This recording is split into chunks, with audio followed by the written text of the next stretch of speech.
A Republican bucks his party, and you know what that means. Time to retire. This is just another day. As opposed to most people enjoying the outdoors this summer, Congress had one of those indoor weekends, and with it came a little surprise. A shakeup in the Senate as two-term North Carolina Senator Thom Tillis calls it quits. The GOP lawmaker announced in a Sunday statement, "It's not a hard choice, and I will not be seeking re-election." All right, easy, Tom. No need to get cocky like the guy waving his gold watch around at his retirement party. But it does raise the question, why is North Carolina's Thom Tillis leaving the Senate? I mean, the guy's in his mid-60s, which in Senate years is practically the zygote stage.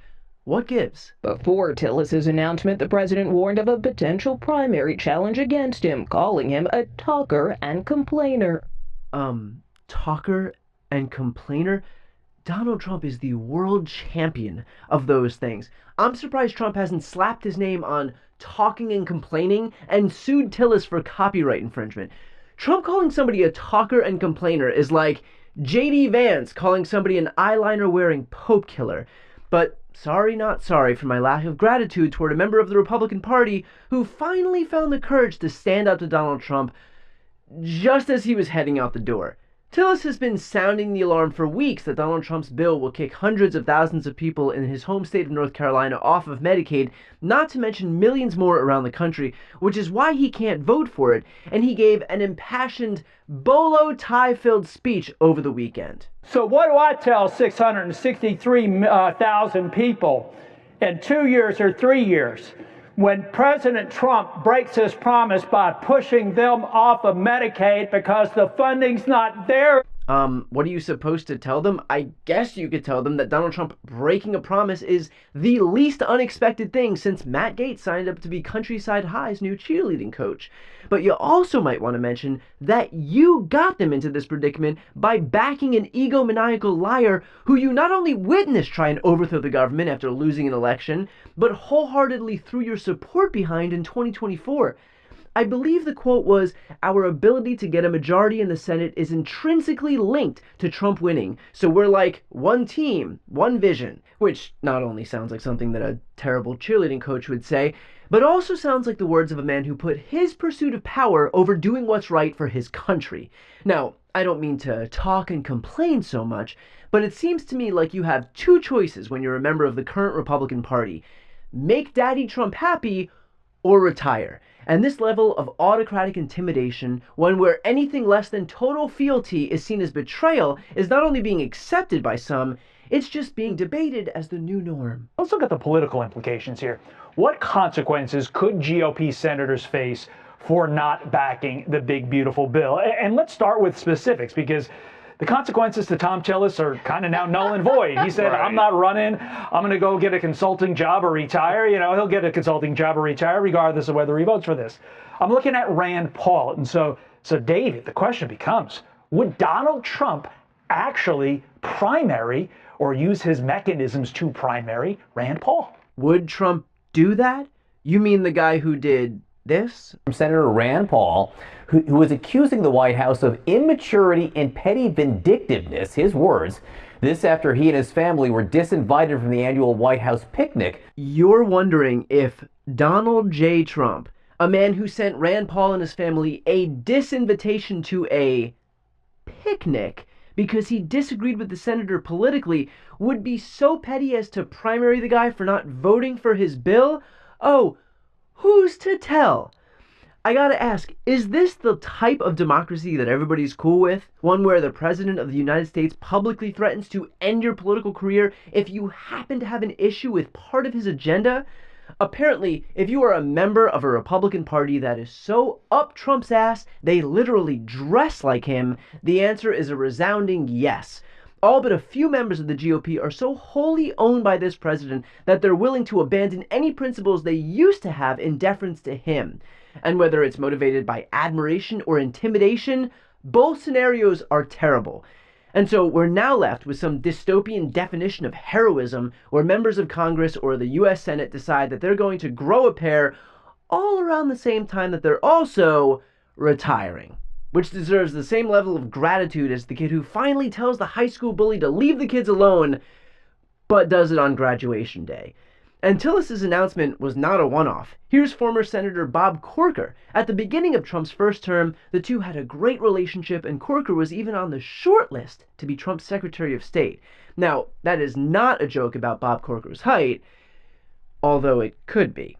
But after Trump's disgusting response to the attacks in Charlottesville, Corker voiced his discontent, saying, "This president has not demonstrated that he understands the character of this nation," a notion that was confirmed by Trump's subsequent tweet saying, "Strange statement by Bob Corker considering that he is constantly asking me whether or not he should run again in 18. Tennessee not happy." But not long after, what do you know, Corker decides he won't be seeking re-election, and that's when the courage kicks in. You would think he would aspire to be the President of the United States and act like a President of the United States, but, that's just not going to be the case. Corker responded on Twitter saying, "Same untruths from an utterly untruthful president." You said he's an untruthful president. Are you calling him? No question? Yeah, no question. We grew up in our family not using the L word. Wait, Bob Corker's family made him say the L word instead of liar? That is one strict household. Also, I have a feeling that the entire Corker fam was really taken aback when this show hit the air. Wait, this is all just women scissoring. Where's all the lying? But there's more. Here's former Arizona Senator Jeff Flake, who you may remember best for his guest starring role during his Brett Kavanaugh hearing as guy in elevator who gets his ass handed to him by protesters. Well, while Flake may have flaked by approving Trump's pick for the Supreme Court, and while he may have voted in lockstep with Trump a staggering 92% of the time, it's also important to note that he was not afraid to speak out against dear leader. Mr. President, it is a testament to the condition of our democracy that our own president uses words infamously spoken by Joseph Stalin to describe his enemies. It bears noting that so fraught with malice was the phrase "enemy of the people" that even Nikita Khrushchev forbade its use, telling the Soviet Communist Party that the phrase had been introduced by Stalin for the purpose of, quote, "annihilating such individuals," unquote, who disagreed with the supreme leader. Whoa, look at that! Harsh words! But I think we might have cut that soundbite off a little bit early. Senator Flake is retiring at the end of his term this year. Hey, there it is. Speaking truth to power when you have no more power. Or how about former Pennsylvania Senator Pat Toomey? He's what you would call a Republican's Republican. He too voted with Donald Trump and his party over 92% of the time, voted to repeal Obamacare, voted against gun legislation, even voted to let the air out of Biden's bike tires to make sure he'd fall that day.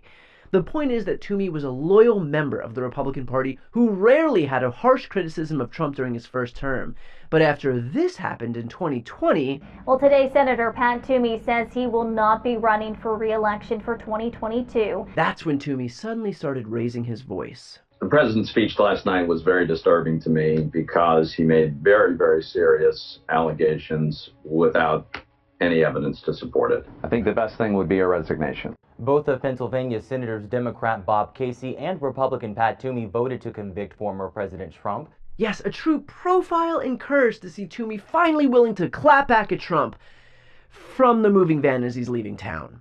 When the only time you can truly criticize the leader of your party is when you are not running for re-election, what does that say about your party? It says Donald Trump has fostered an environment where he expects total fealty, slavish devotion, and instead of standing up to him and asserting their autonomy as representatives in a co-equal branch of government, all these chicken shit Republicans simply acquiesce to his demands, and that's nothing to cheer for, even from this guy. Before you go, if you enjoyed this content and you want to see more and support independent media, please subscribe to this channel. The subscribe button will be right here on the screen. But second, the reality is that we are now in a political environment where this administration can lean on any of the social media platforms to suppress certain voices if they don't like critical coverage. That means my longevity here is in the hands of a few tech billionaires who are already making it clear that they are willing to cater to this administration. To that end, signing up for my newsletter is a way for me to reach you directly if that ever becomes necessary. I'll put the link right here on the screen as well, so please sign up. It's free, but there's also an option to do a paid subscription if you'd like to support me and my team. I really appreciate it. Thanks so much for watching.